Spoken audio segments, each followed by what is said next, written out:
रियासती असेंबली में बजट मुबाहिस के दौरान कांग्रेस रुकन असेंबली कोमट रेड्डी राजगोपाल रेड्डी की जानिब से रियासती वजीर तलसानी श्रीनिवास यादव पर किए गए रिमार्क्स के बाद काफ़ी हंगामा देखा गया, जहां हुक्मरान जमात के अरकान और वज़रा ने राजगोपाल रेड्डी पर शदीद बरहमी जाहिर करते हुए गैर मशरूत माजरत ख्वाही का मुतालबा किया।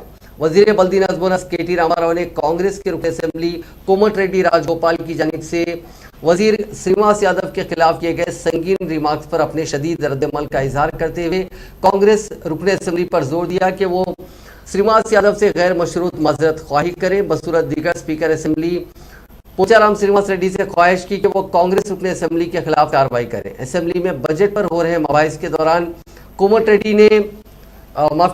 रेड्डी राजगोपाल रेड्डी ने हुकूमत पर इल्जाम आयद किया कि वो आबपाशी प्रोजेक्ट्स की तामीर में तेलंगाना के कॉन्ट्रैक्टर्स को नजरअंदाज करते हुए आंध्रा के कॉन्ट्रैक्टर्स को काम अलॉट कर रहे हैं। उन्होंने कहा कि तेलंगाना के कॉन्ट्रैक्टर्स को काफ़ी रकम बाकी है, रकम भी अदा नहीं की जा रही है।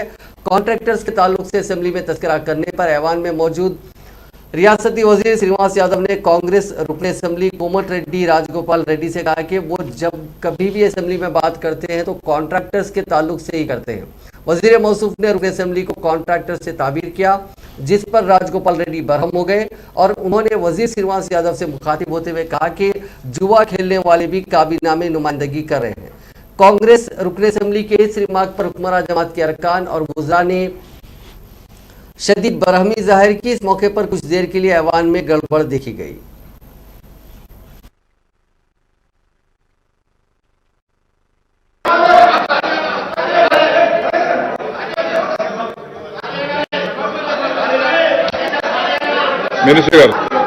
సార్ ఆయనకి ఎంత అర్థం చేయించినా మరి ఆయనకు అర్థం అయితలేదు విషయం. పెద్ద పోయేదేం లేకుండే, కానీ ఆయన పెద్ద ఆయనకి సారీ చెప్పడంలో పెద్ద పోయేదేం లేదు. అంత బేసరాలు పోవద్దు. ఆయన సరే సార్, ఆయన విజ్ఞతగా వాళ్ళు వస్తాం, ప్రజలు నిర్ణయిస్తారు సార్. తమ హౌస్ నడిపేయండి సార్ దయచేసి.